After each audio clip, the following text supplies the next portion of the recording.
Ladies and gentlemen, hello and welcome to a Media Day edition of the Bird Calls. I'm your host, David Grubb, and I'm joined by Shamit Dua. You've heard him on the In the Know podcast. You've seen him on WDSU, and you may have seen him coaching Ultimate Frisbee over at Tulane. So welcome, Shamit. Glad to have you, man. A lot to discuss. Grub, thanks for having me. I think this has been in the works for a bit, so I'm happy to be here. Definitely, man. We've kind of been trying to figure out when to do it. And I think this is a great time to do it as we get ready to start the 24-25 season. We're a week away from the Pelicans' first preseason game, their only home preseason game against the Orlando Magic at home, which I think is a great first test for them because the Magic are a team that is going to attack the Pelicans' biggest area of weakness, and we'll talk a lot about that, is their lack of height. And the Orlando Magic certainly have a lot of height on their front line. So it'll be interesting right off the bat. But first, I think we need to get into some of the preliminaries that go along with Media Day. And we had David Griffin and Bryson Graham come up before the players. And, I think Griff answered as best he could. I think we're used to 6 years of this at this point of how he answers things. So there wasn't really a surprise in what he talked about. But the things that weren't said about Brandon Ingram's contract, about Trey Murphy's contract, those were perhaps the most interesting things that he did talk about. What were your takeaways when he was discussing the finances and the financial realities of the New Orleans Pelicans? Yeah, look. I think firstly, you kind of addressed it. Is they do a really, really good job of not saying anything revealing. Uh, it's in their best interest to not have a quote that runs and gets aggregated and all that kind of stuff. So with that in mind, the media, I thought, did a really good job of putting some pressure on them with regards to finding out answers with Brandon and obviously Trey Murphy. And what the response that David Griffin gave, and it kind of goes hand in hand with a question I asked about them paying the tax too.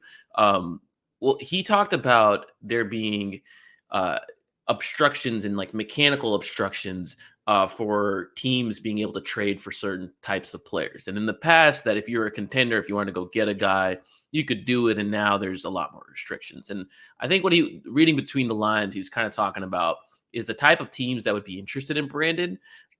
It's a lot more difficult for them to make that kind of move now. And we know the teams that are going after Cooper Flag are not going to be the ones pulling the triggers. It's the ones that are trying to compete deep in the postseason. And now there's just an additional set of restrictions if they're already above the apron.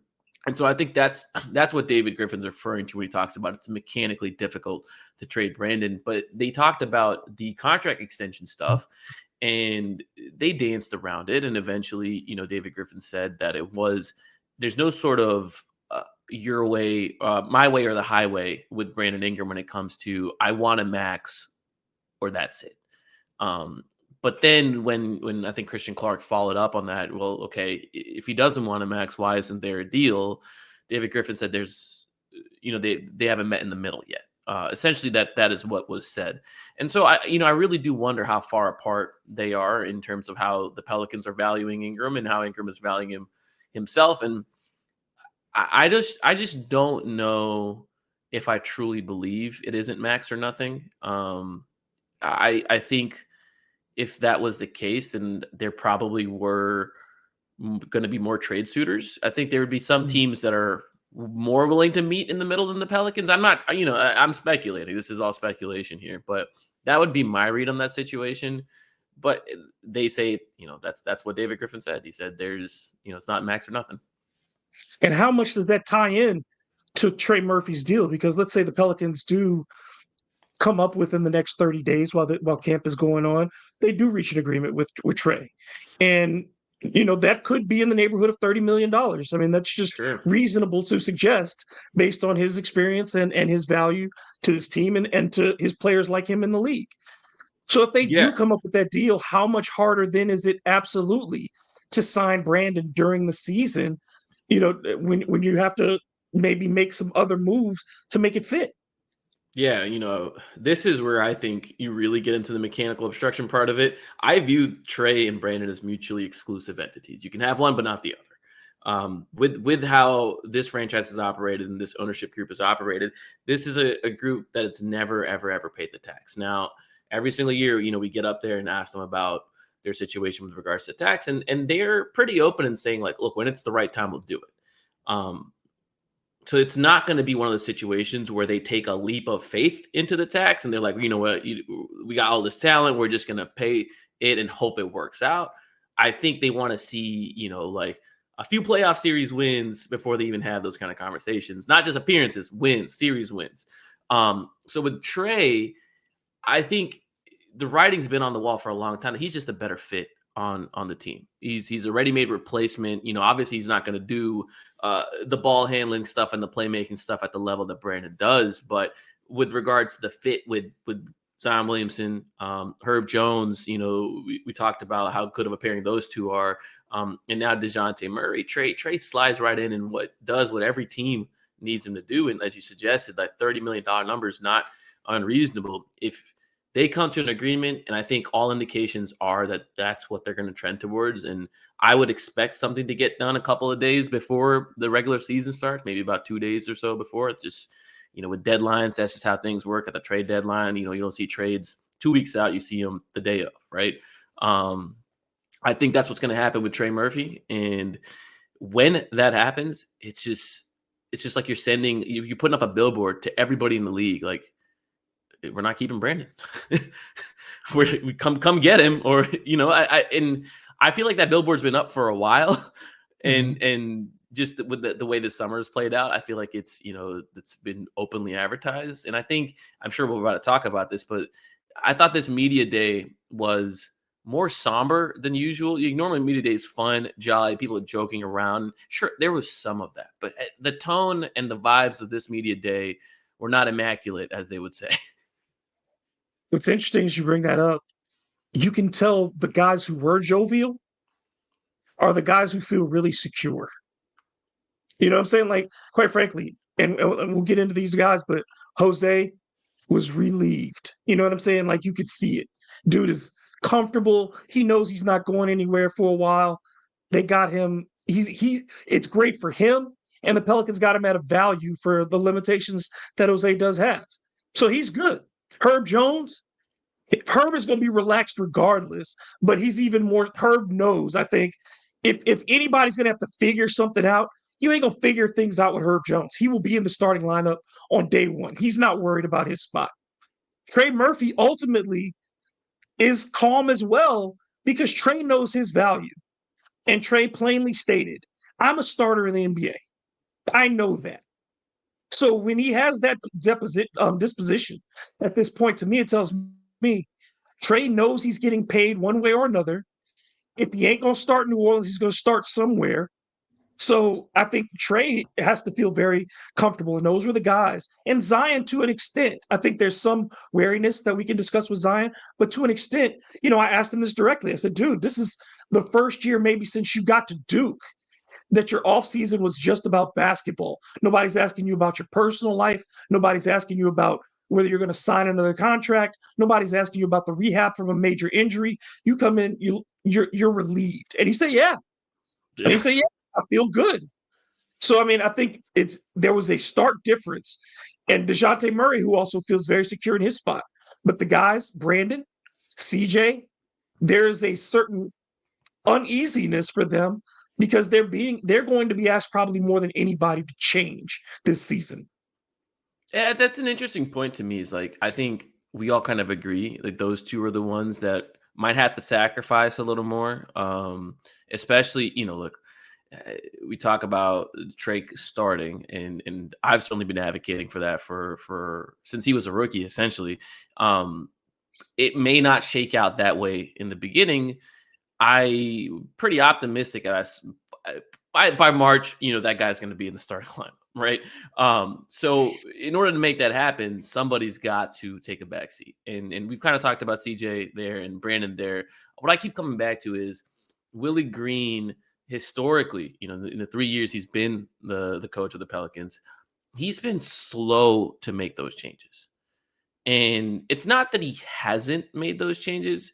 He's been very slow. Like even when they traded for CJ McCollum, it took him a couple weeks to bench Devontae Graham, and everybody Yep. knew that backcourt pairing wasn't going to work out. And Devontae's not like a star. He wasn't even like, there was no kind of star equity there, and it was his first year on the team. It wasn't even like, was it his first year? Yeah, it Second was year. his first. It was the second year Was because it? remember he played the first full season and he was gone, after the halfway, like that was the halfway part. Oh, I think it was interesting. the second year. I think it was the first year What? because it was when Zion is when they made the playoffs in the Phoenix series, and Zion didn't play at all that season. I think it Right. was Okay. Yeah, Willie's you're right. Yeah. because CJ's been here. Yeah. Either way, it took him. There was no kind of tenure there to where you could be like, you know what, this guy's been on the team forever. He's been the franchise or whatever. It was Devontae Graham, right? It took him a while to make that change, and so I'm a little bit concerned that the Pelicans will be slow to react on information that uh, comes forth. Right, their starting lineup lost their minutes the whole season last year, the whole season, and that's something we started chattering about in November, and they didn't make a change to it at all. And the only change they made was just reducing the amount of minutes they played together, but they didn't make a change. So I would like to see growth from Willie in that area.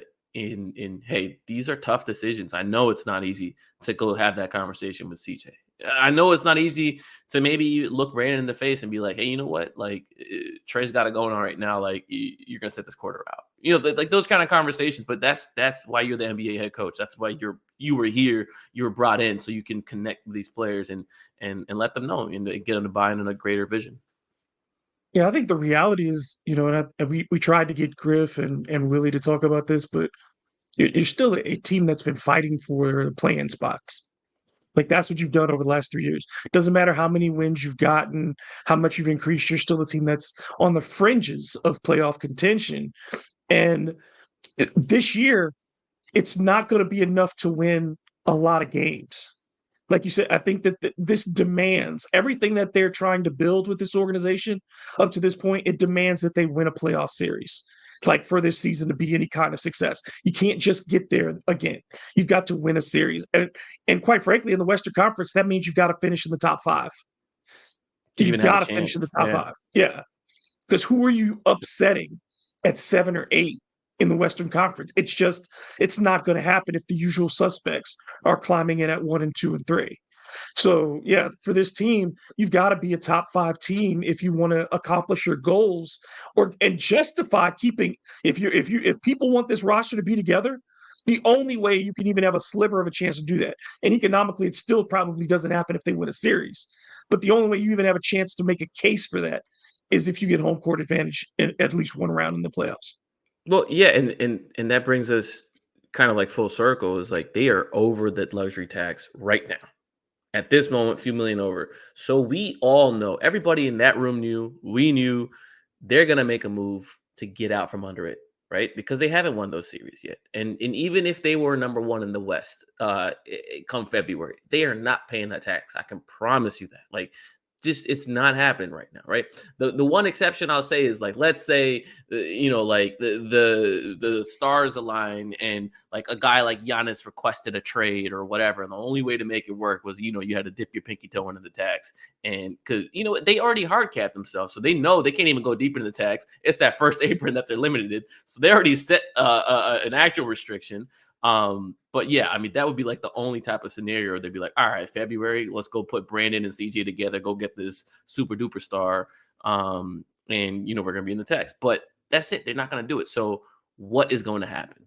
And when is it going to happen? And I think that just kind of has been the backdrop of the whole summer, and it's now the backdrop of the preseason. And like you said, it's on everybody's mind. That security, those who have it, they're fine. Those who have that peace of mind, they're fine. Those who don't, because they know there's something about to happen, something's gonna happen inevitably. It's a tough time. How much pressure is there on Willie Green to get this lineup right from the jump? Because, David Griffin said, hey, we understand there's going to be adversity. Yeah, but you can't afford to fall behind and have to make up games for too long in the Western Conference. And if you're talking about this division, like there's no nights off for this division. You don't expect San Antonio to be a 20-win team. You know what I'm saying? You don't expect the Rockets, who almost made the playoffs last year and added more. You don't expect the Rockets to regress, and you don't expect Memphis to be what they as bad as they were last year, adding Zach Edey and getting Ja Morant back for the season. Now they expect. So yeah, it's just it's really hard in this conference to give away games, and that was something that CJ talked about in particular, that's what he's trying to get these guys to understand is every night that you lose, and he was mentioning by number, 2 to Chicago, you Oh, he knew going, him off the top. yeah, like it was he could call 2 to back Salt Lake, 2 to loss, Memphis. every bad loss for that team last season. And so if that's on his mind, like I think that has to be, we cannot give away games with by playing with the lineup too much the first 10, 20 games of the season. Oh, yeah. I mean, look, you asked about how much pressure is there on Willie Green. He has, to my knowledge, 2 years left on his deal. So this season, it's kind of like Brandon last year, right? Where Brandon entered the season with 2 year left on his deal. You perform well, that extension and everything else you want is on the table. You know, you've unlocked that for yourself and you've earned it, right? If you don't, then you're in that awkward spot of, am I a lame duck? Am I an expiring? Do I got to be watching my back for that assistant taking over? Um, and all those kind of questions arise. So you're right. In a way, these aren't contract years, but they are contract years, and the early portion of the schedule is favorable.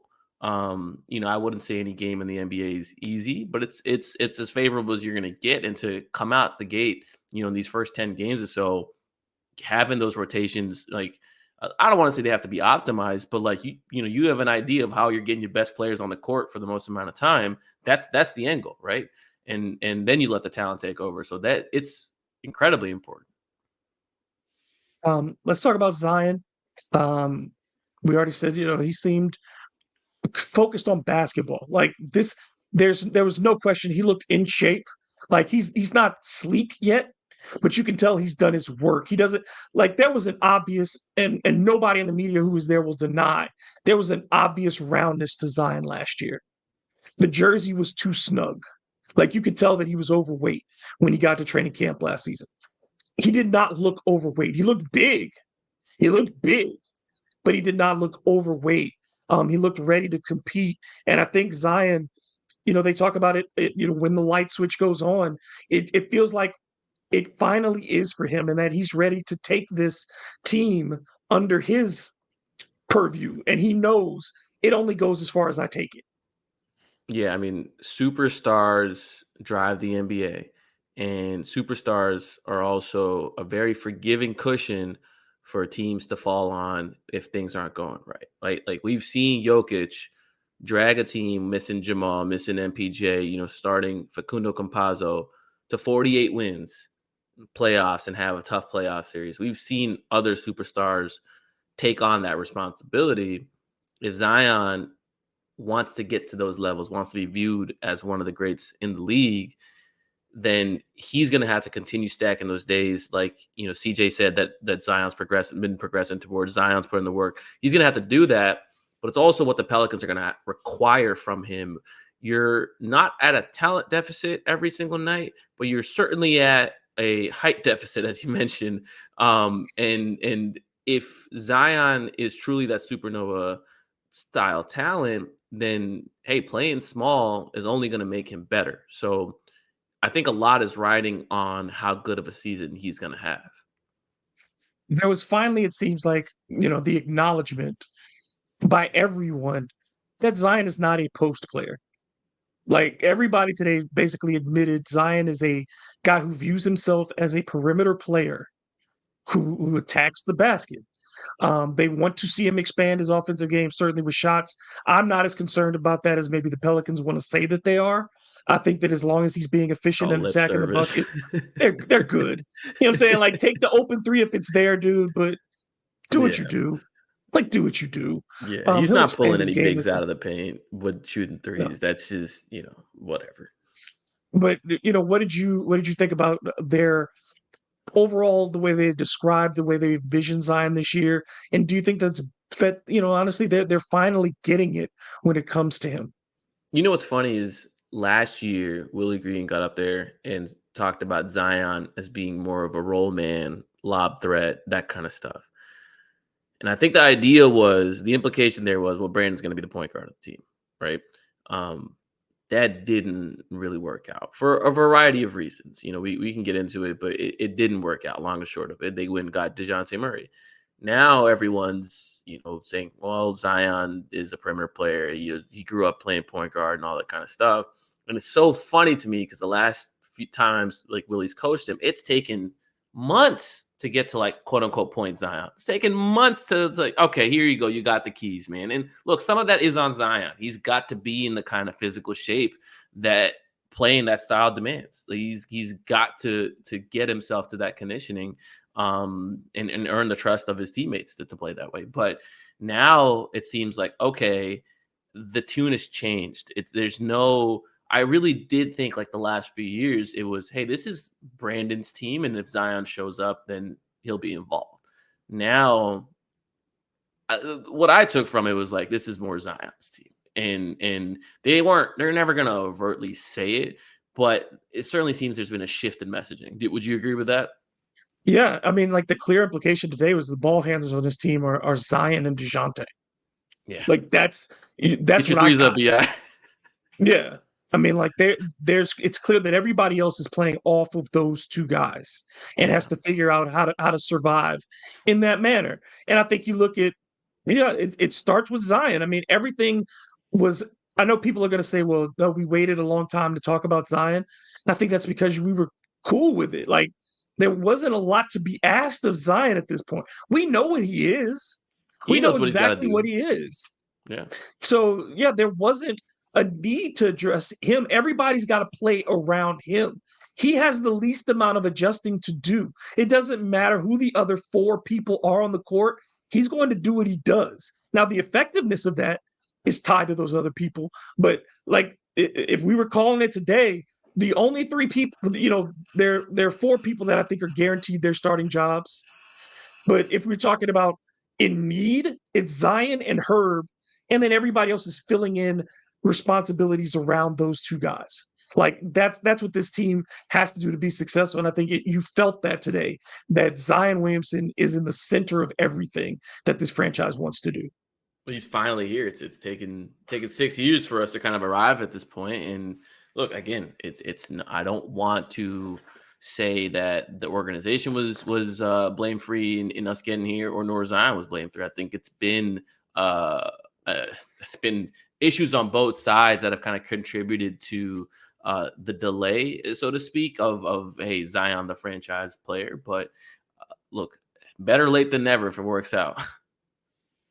Right. I mean, look, we know how rare it is in the NBA, just in general, for number one picks to have any sustained success with the team that drafts them.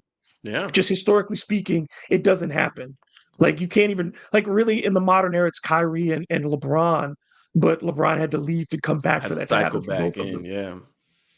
No, So he didn't you're do it in his absolutely right. original cycle. So, to make this work for Zion would be rare. But to do that, you've got to make it work for Zion. And the Pelicans have to go all in on the best things around him.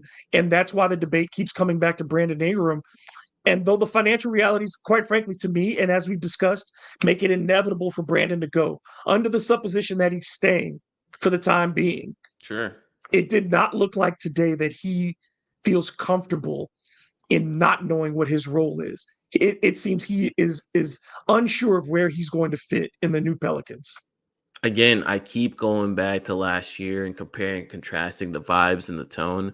But last year, Brandon was up there saying, "Oh, well, JB told me I'm going to have the ball in my hands a lot." They handed out a lot of money to people. Like there was a lot of joking, and today it was really somber, especially on his front, where he was talking about potentially losing love for the game and rediscovering it and rediscovering himself and what's important to him. And look, athletes are humans just like everybody else, and they're gonna face struggles, everyday struggles, especially at this. This is a job, right? This is a job at the end of the day, and we've all fallen out of love. I mean, shit, and some of us never loved the job that we've ever done. It's a paycheck, right? Right? But you've always found people have found themselves questioning like why they're doing this, or what the purpose is. And last year from Team USA onwards, it definitely seemed to be a struggle of a year for Brandon, and he's admitted it himself. And so, I hope he was able to find that mental peace this summer, because there's some things that are bigger than basketball, and being at peace, I think, is one of them. But as strictly basketball related, I think it'll help him adjust to potentially what's coming, right? If you're just not in a good state of mind, and then your roles changed completely, or you're not getting the contract you want, and maybe you're not closing out games in certain situations, then it could lead to a spiral, and I don't think that's good for anybody. And that part, the personal part of it, is difficult, and I think that it had to be a blow to his ego this offseason. I mean, it's one thing to be in trade talks, but to feel like nobody's answering the phone on you. Like, you're like, I'm Brandon Ingram. I'm a guy who's proven I can score 20 plus in this league. I have been an all-star. I can do these things. Nobody's interested in me. And I think that not saying that that is the absolute case. The business has as much to do with this as the talent does, if not more so around the NBA, because of all the implications with the new collective bargaining agreement. I think yeah, when you come in, and are you the two? Are you the second guy in this team? You have to be looking at Trey as the guy who's coming to take your steps, in the routine, and it's got to be hard. I can't imagine it is easy for Brandon, no matter how many years you've been in the NBA, when you just felt like you were getting your footing somewhere, that this may have been the place you could be a star, and now just as quickly it's probably over. Yeah, I mean, look, I think it was Mark Stein that reported that Brandon's agency is now working to find a place that would be willing to pay him the max, or pay him whatever that number is that he's seeking. And if that report is to be believed, and Mark Stein would certainly never make this up, they didn't find a landing spot. And just as you said, like, that's got to be a blow to your ego. I'm Brandon Ingram, where nobody wants me. But I hate to be reductive, just from the basketball aspect of things. He's got to get his threes up, because if Zion's going to have the ball, and if DeJounte's going to have the ball, and if Herb is starting, somebody's got to shoot threes. And if there's Trey Murphy right there, and the franchise is investing in him, and that's what he does at an elite level, I mean, the argument makes itself, right? It's you've got to. And then I also think that him doing that will open up those money pathways that he's seeking, open up those destinations that he might, want to get to, just because now every team can talk themselves into, oh, he's not just a high usage on ball guy that doesn't really play off the ball. Oh, he can go compliment the guy that I already got. That's probably better than him, right? Because the kind of team that's going to want to trade for him probably has someone better than him on their team already. And in order to compliment any real deal star these days, you got to shoot threes. Absolutely. And that moment, I asked him about that. Willie Green said, Brandon, get your threes up. That was going to be his thing all season long. And Brandon kind of just bristled at it a bit. I mean, it was obvious that because he was like, who said that? And I said, Willie said it. And I wasn't saying it to start anything. Willie had said it pretty, openly. It wasn't something like he was angry about it. Willie was excited to say it. So it's like, it still feels like that communication has not made it through at this point, that Brandon may know that you want him to shoot some threes, but it doesn't seem like it's connected with a decision that he's ready to make. Well, you also asked him if he watched any of his previous film when he was taking those threes, and he said no, because I don't want to pick up any old habits. And I would say that this is an old habit worth picking up. Yeah, I was surprised by that too. Like, yeah, I wasn't talking about, dude, go look at how poorly you were playing defense at that time, or something like that. I was Right. like, you used to jack up 5, 6 threes in a game on a pretty regular basis. Right. You loved that was the year that you made the All-Star team. Why would Most you not? improved, you got your max contract. Yep. Yeah, wouldn't you go back to that? I think we've seen players talk about that psychologically at other times and say, hitters in baseball talk about, man, I go watch some really good at bats that I had back in the day against this same pitcher. Or basketball players who have said, yeah, I go look at my form for when I was shooting, when I was playing some great games, and I want to see where my feet Yeah. were and those types of things. To I think it was not JJ revisit Redick. years, He yeah, talked JJ about talked how about like that. Yeah. a video assistant pieced together, like he was going through a slump, and then he pieced together like a highlight reel of JJ just hitting crazy threes, and he's like, "Yeah, that's I needed that." So I was just surprised, like the most successful tenure you had, as far as statistically, and your respect around the league. Like you don't go back and visit that, and maybe even bring that to the coaching staff and say, "Look, I was getting those shots because I was getting the ball here. This is something that I enjoyed working with Lonzo on that we have not been able to do because we haven't had a point guard. But Dejounte, maybe he and I can do this. Those types of things. I think I'd want to be active in that if I know that behind Zion Williamson, everybody on this team is fighting for shots. Zion Williamson is the only one who's expected to have his shot attempts go up this year. Everybody else has to figure theirs out. So if I'm Brandon, I'm trying to get the most touches possible in places that I really like the ball. I forget who it was on Twitter that said it. I think it was I don't know, but what they said was if Brandon Ingram wanted to take more threes and he went to the coaching staff and told them he wanted to take more threes and for them to drop more plays, those elevated doors or just, corner three looks and just things like that, it would have happened already. Mm-hmm. It would have had, like a player being like, hey, coach, I want to do the thing that makes us better. They would have found a way to do it. So clearly, I think at this stage, a lot of most of the responsibility, I would say, falls on him. I don't want to absolve Willie Green and the staff entirely of this because, despite Brandon not getting along with Stan Van Gundy, he took threes under Stan Van Gundy. He took threes under Alvin Gentry. So there is still, I think, some responsibility that falls on the staff for not being able to bridge that communication gap. But most of it is on Brandon. It's on the player. You can lead a horse to water. Let's talk about the other guy who's going to have to adjust. That's CJ McCollum. CJ, again, I think was very serious in his comments. That was pretty easy to observe.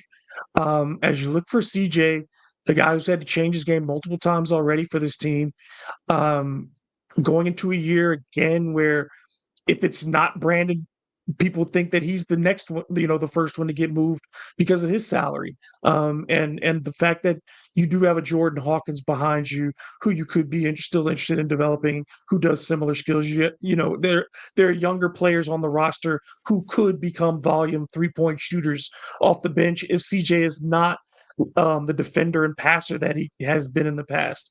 For CJ, if he's moved to the bench permanently, um, how big of an adjustment do you think that is for him, and how does that impact his desire to be with the Pelicans long term? Yeah, look, I think I feel good about CJ. He's not going to rock the boat in any kind of way. If it's his time to go to the bench, he'll do it. He won't be happy about it. He's a competitor, right? It's not something he'll be like, "Hey, this is what I got to do," but he'll do it and he'll do it well. I think it's not going to change how he tackles his workouts outside of practice. He's not going to change how he tackles his rehab or his treatment. It's not going to change his routines where this is the time on the clock he goes to stretch. This is the time he goes to meditate. This is the time he does his nap. Like those things, I think 10 years, 11 years, how long he's been in the league, that those are set. Those aren't changing. So when he has to go to the bench, I actually think it might help him play a little more loose. I think he'll get the ball in his hands a little more. He'll have a lot of more creativity. He'll have less pressure of kind of this expectation of perfection, which comes with the starting group. You got to be competing at the highest level against the highest level. Where off the bench, you could just be killing opponent benches. And if you have an off night, great. But you're not the starter. That starter's got to go figure it out. But you could be the hero on any given night when you're just going off the bench. How many times have we seen someone like when Jose has big games, he's a hero. Najee has big games, he's a hero. And Trey was coming off the bench and scoring 20, 23, 24. Those meaningfully turned games around. And I think you get a lot of glory with a lot less criticism as a bench player. And I think, ultimately he would be at peace with it. Problem is if you have him and Trey on the bench, it's hard to have two volume shooters on the bench. Yeah. Like that's my issue is it works with Jose. It works with him playing off the ball with DeJounte in the second unit, and Zion's on the bench. It works with him with Zion, as a guy who can play off the ball and catch and shoot. Obviously, he had the best numbers of his career shooting the ball. But I think you put him and Trey, and I gave this number today at media day was when Trey gets 11 shots or more, he had 30 games last year. He did that. They were 22-8. When he gets 10 shots or less, they were 13-14. So if those two guys are on the bench and they're both used to getting double-digit shots, they're not going to get those with the second unit No, no, together. not a One of chance. them has to be a starter. And again, just kind of going back to like doing things with a purpose, doing things with an intention, getting the stuff right quickly. Like, come on, man. Like you got all these dudes who are not known shooters. How do you make them better? You put the shooters around it. Zion was the ninth in the NBA in 3-point assists generated last year. DeJounte Murray was 10th. 9 and 10, those two guys. So what makes sense to put around them? Guys who could get threes up, right? Because they're gonna get the paint touches. Defense is gonna collapse. They're gonna get the kickouts, right? So it's just a recipe for a good offense. And sometimes I felt like the Pelicans' offense has been more of this is a prescribed. You make this cut now. You go do this thing here, rather than hey, we're going to intentionally manipulate the opponent defense. We're going to force you to help. We're going to force you to pick this poison. You either got to do this and leave him open, or you go guard him and this guy's getting to the rim. And in the past, I just don't think there's been that calculus of we're going to make you pay for choosing. And it's, you have the players on the team to get it done. Too many happenstance threes last season. As Right. good as they shot them, like you said, they came because the ball ended up there, not because it was Randomness. designed to get there. Right. And they have to do better at that. The other part with CJ, I think that as he continues to be effective, is just that, as you talked about, there's still a limited number of shooters on this team. It's still a limited number. And the ones who are the pure shooters are going to have the hardest time finding minutes. Your Jordan Hawkins, your Matt Ryans, they're not getting the minutes in this rotation because of the way the lineup is set up. So the few shooters that you have who can play two ways, Trey and CJ being first and foremost among them, they just and again, what did they talk about too? If we're going to be small, we have to get up more threes collectively. So that Oh, yeah. means you got to get those guys minutes. Yeah, that is something they're gonna have to get right very quickly, and I think it's doable with one of them coming off the bench. And obviously, we have our preferences. I think you and I are both aligned that it should be CJ, but they got to have at least one shooter in that starting lineup. At least one guy that's going to be putting up 9 to 10, happy to take 9 to 10 a game. It's not even just like, Not a oh, I'm question. gonna happen into them. No, I touch the ball, it's going up. It's we're taking these shots. So, and both those guys are happy to do it. Absolutely. DeJounte, we were impressed with him when he made his first comments to the media when he was traded to New Orleans. And you see more of that today. David Griffin described him as the alpha in the room, a guy that they had not had. He has a relationship with CJ, which I think is important. It's clear he's embraced Zion from day one and that they get along already.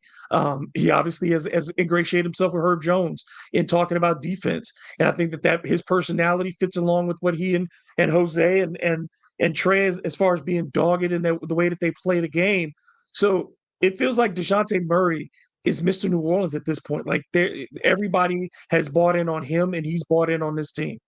Yeah, it's kind of reminiscent of how when CJ was first traded to the organization, he did all the right things. He said all the right things. He got on ESPN at All-Star break and, was already an advocate for the team and organization and was already pulling on Zion, who was, rehabbing in Portland at that time.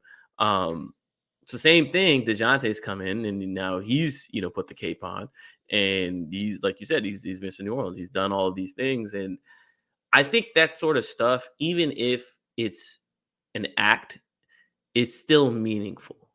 I think how you present yourself especially for fans. I think that stuff is always meaningful, even if it's like in your heart of hearts, you may not believe it, or you may just be doing it because you think it's the right thing to do, or whatever. And I'm not saying that's not who DeJounte is. I have no reason to believe he's anything but authentic.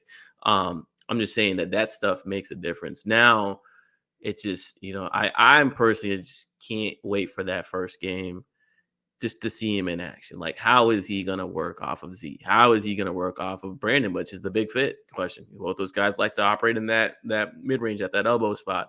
How is he going to work with Trey? And can he find the defensive intensity that he had in San Antonio? Can he find the rebounding that he had in San Antonio?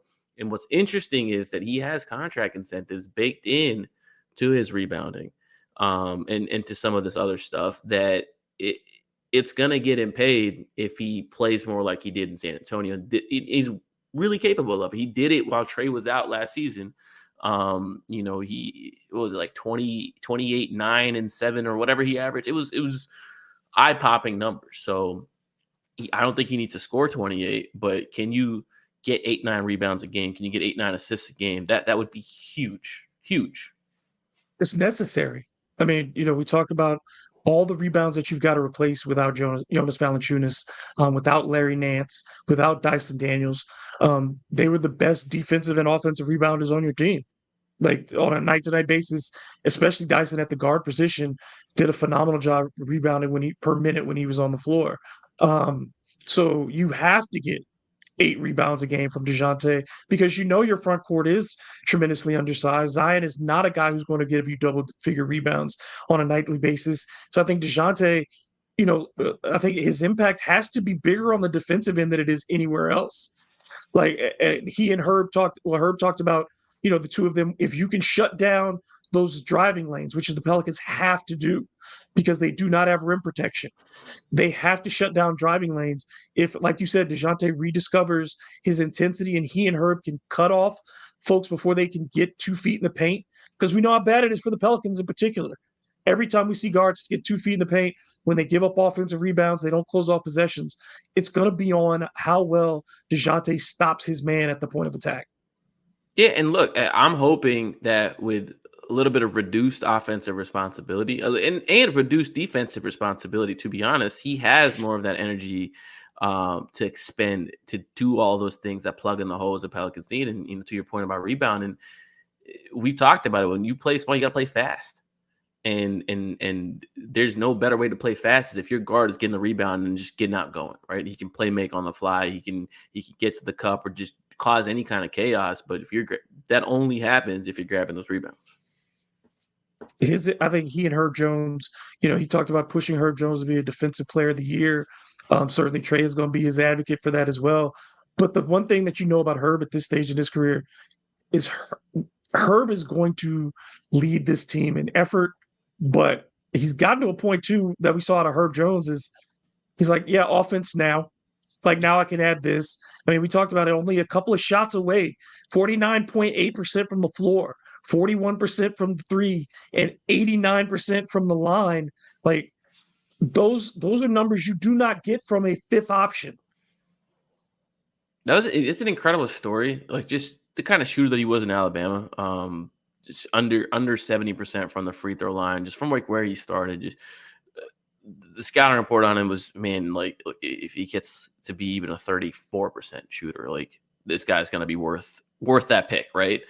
And so, man, look, the progress that he's made, the results obviously speak for themselves, but I think just the mentality of not being afraid. A lot of guys are like, hey man, this is not my game.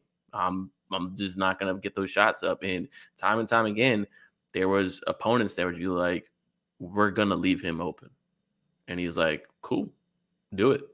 I'll take those shots. And some games didn't work, but you don't average 41% by accident. No, it's just his growth offensively, and I think just his value to this team. Herb and Jose, I guess pound for pound, like what their value has been financially to this team and wins wise as well, they're the two best deals in the NBA. Like Okay, for where they were hold on. drafted and what they've given you. I'm so glad you brought this up. So I asked not CBA, I asked CJ about the CBA, Yes, you and did. I asked him just what his general opinion was on paying the luxury tax and if it's an advantage to teams to do so, or is it necessary to compete at a high level? And he gave a really, really thoughtful answer. And I'm not going to try to impersonate him, so just go watch the clips; they're out there. But the sum of it was spending money investing in your business is how you grow it. Yes. And he gave two examples about, because he talked about having the right window to do it. And he's like, you've been building some things for years, and I believe when teams are aggressive, it's a good thing. And the examples he gave was like, okay, well, you've made the right trade. You've hit on a second round pick that you didn't think you were going to hit. You hit on an undrafted guy that you didn't think it. And I'm like, there's a second round pick that got really hit. There's an undrafted guy that really hit. I wonder, and he's talking about being aggressive. I'm like, I know he's giving a genuine answer, because I do think he believes that. But man, you could apply that to the Pelicans very easily. They've Absolutely. they've hit on Trey right now. That number isn't high. It's gonna be next year, but right now it isn't. Today it isn't. Right? Herb's number is very great. Jose's number is very great. You have Brandon's salary to go do something. How can you be aggressive? And look, I think you and I both at this point were like, all right, I think they've kind of run out of options to be aggressive. The time was maybe in June. Maybe it was in February, to be honest. But still, I philosophically, I will always support teams going for it. If it doesn't work out, whatever, man. You're in this to win. You're not in this for any. I mean, obviously they're in it for the money, the business, whatever. I don't care about that. But when I you're want to New see them Orleans, try to how many win. times do you get the legit Yeah, chance that you can push all your chips to the center of the table? Like if you're yeah, New Orleans, you don't get this but once a decade, maybe. yeah, Maybe. If you're lucky, you get one shot a decade to go for it. yeah. And they could go for it. Because I think again, the West and the entire NBA is an injury away. The The entire NBA towns, is an the injury towns thing away. was interesting, man. I mean, like I think they had an opportunity to maybe do that. I think look, they were capped at the apron. The money mechanics would have been terrible, but they could have done it before the DeJounte trade, before the summer. He was at a lower number. His extension kicked in, actually made him at a higher number. Uh, they could have done it then. Maybe it would have meant no DeJounte, but maybe it would have opened up paths to something else. I don't know. The Towns thing was interesting. Obviously, the Trey Young was a big talking point this summer, and they ended up going with DeJounte. Who, look, I think it's a great trade. I would do that trade over and over again. But now that some of those options have exhausted themselves, you really got to see what's next, and you got to be proactive. You got to be able to project. A lot of these good teams, they prep for years. The Knicks, it is an open secret that they were after Towns for years. A CAA Yep. client, the CAA Knicks, they've been after him, and they thought that if they were able to get Towns, that they would eventually be able to get Donovan Mitchell as well. And now, obviously, the ship has sailed on Mitchell, and the Knicks have found themselves another incandescent guard in Brunson. And they've, And you got him to sign for less than his value too, yeah, yeah, which doesn't happen with Mitchell. no, no, not at all. Not if you spend everything you have to go get him. Now they spent everything they got, and they got Mikal Bridges, Defensive Player of the Year, runner up. Or did he win it? No, he didn't win it that year, I don't think. Yeah, but he was a finalist. He was a finalist.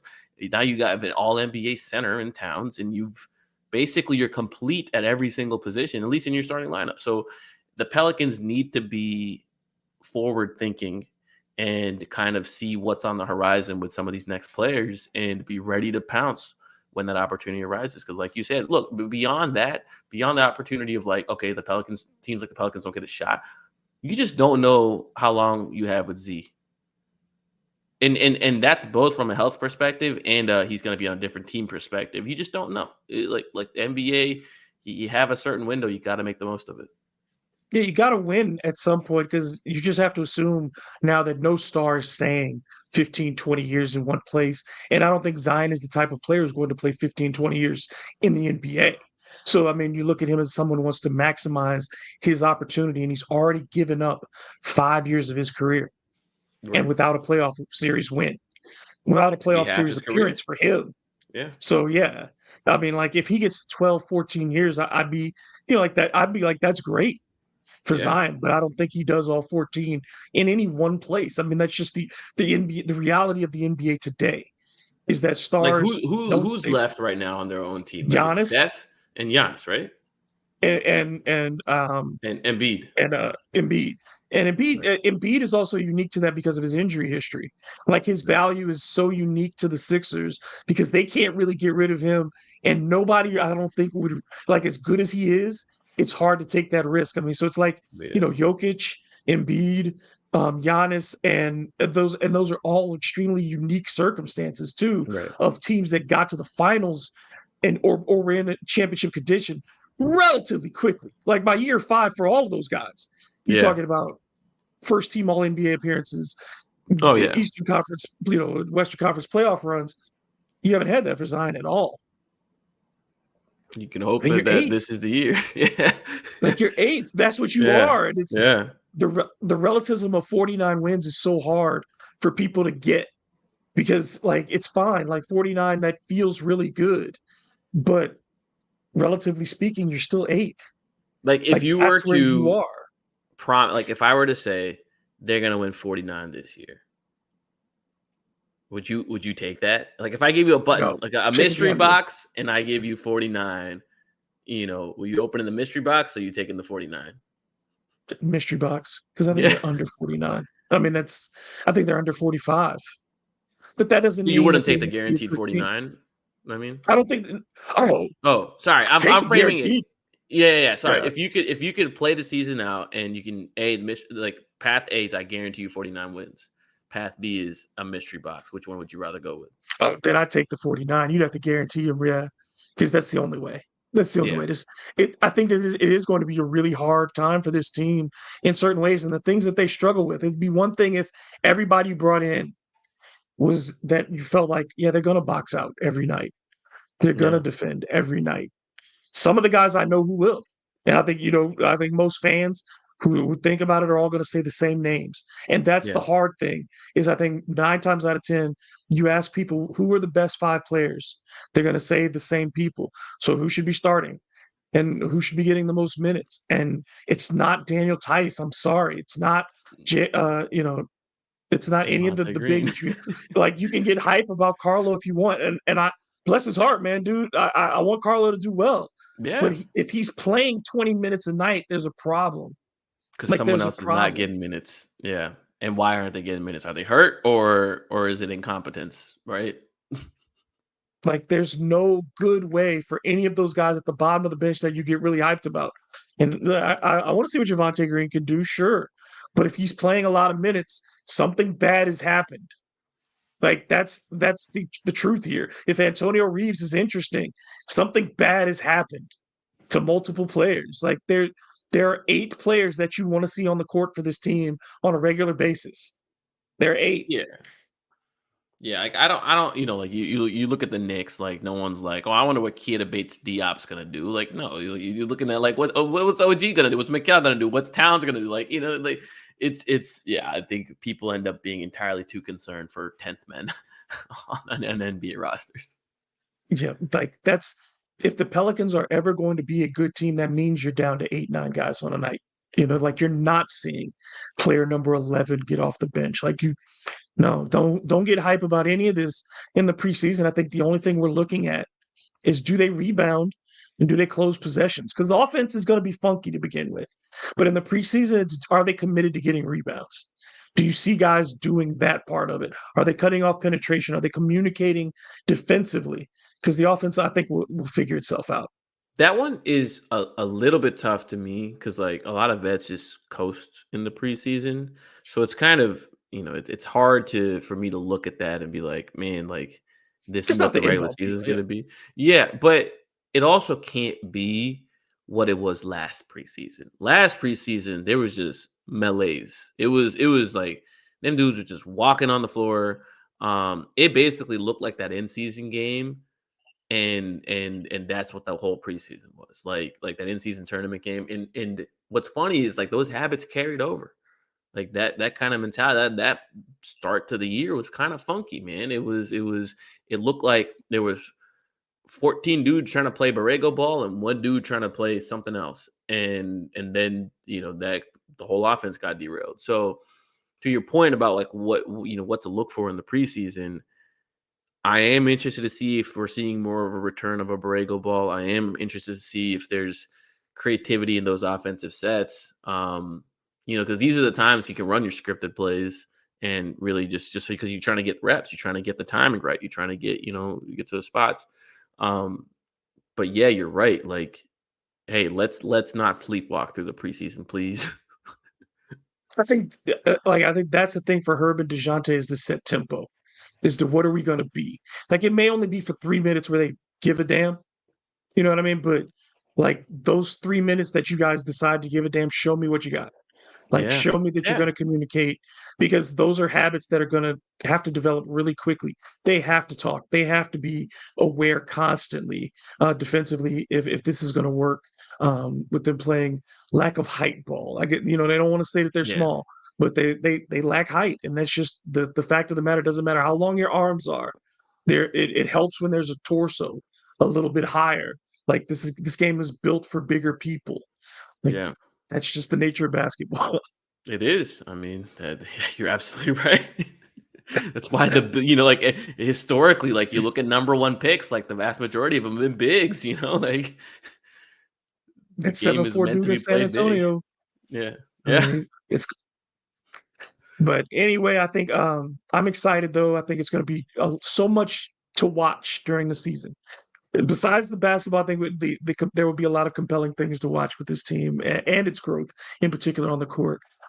Any final thoughts that you have at this stage before we go? Because, like I said, next week, 1 week away, we get to see the Pelicans on the court. I wanna leave your viewers with a question.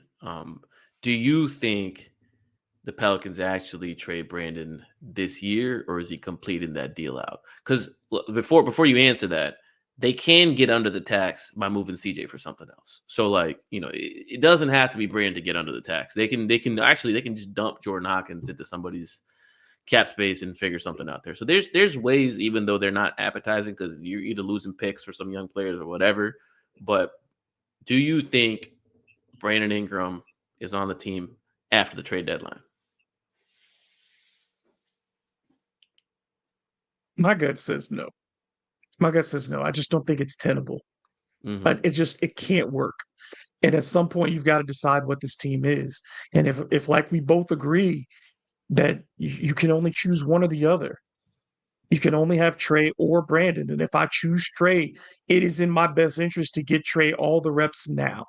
Yeah. It's not in my best interest to have to hold him back in any way by having to feel like Brandon is over his shoulder or Brandon to feel like Trey's over his. Right. Let's resolve it as best we can, as soon as we can. Not do it haphazardly, but when it makes the most sense, go ahead and do it. Because if you're going to make a run in the playoffs, you can't have Brandon still be up in the air about things. I mean, like you cannot make a run when it's disjointed that way. I just don't see it being possible. I'll take it a step further. Even if it's working, they need to do it. The Celtics, they traded Marcus Smart and they made the finals and the conference finals and all of that. They did it because it had to be done. The Timberwolves, they just had one of the most successful seasons in their history, right? Like they're not a team that goes deep in the playoffs. They made the conference finals. Superstar, number one overall pick. See ya, right? Even if it works, you can't talk yourself into, well, maybe. No, you got to capitalize. You got to build around Zion optimally. And yeah, I hope that is the conclusion that they arrive to by the time February comes around or sooner. Man, the team that they always want to compare with, I'll just leave it at this, is I always want to compare the Pelicans to the Sixers and Zion's path to Embiid's. Well, look how many people they tried to make co-stars with Embiid before saying Tyrese is really the fit. We tried it with James, we tried it with all these other guys. Now Paul George is the three. Like he can think he's coming in and he's the second guy in this. No. You're not taking the ball out of Tyrese Maxey's hands. Right. Like, that's not going to happen. Paul George has to figure out how to play with these other two guys, and I think that's where the Pelicans are with Zion. Like, I think they've decided Zion is going to be the centerpiece. So everybody else who stays has to fit in with that. You have to be on board now with Zion Williamson being our guy. If you're not on board with that in whatever way, if you don't fit, you got to go. And I think that's the only way to maximize the next few years of his career. Totally agree. Brother, thank you so much. We'll have to do this again for sure. For sure. We Oh, got absolutely. 82 Yeah. games to do it. Yeah. Make it a regular thing for sure. Tell the folks again how they can keep up with you, man. Yeah, you can follow me on Twitter at Fear the Brown, and you can check out my newsletter and Substack at intheno.substack.com. So, we'll have all kinds of Pelican stuff on those two areas.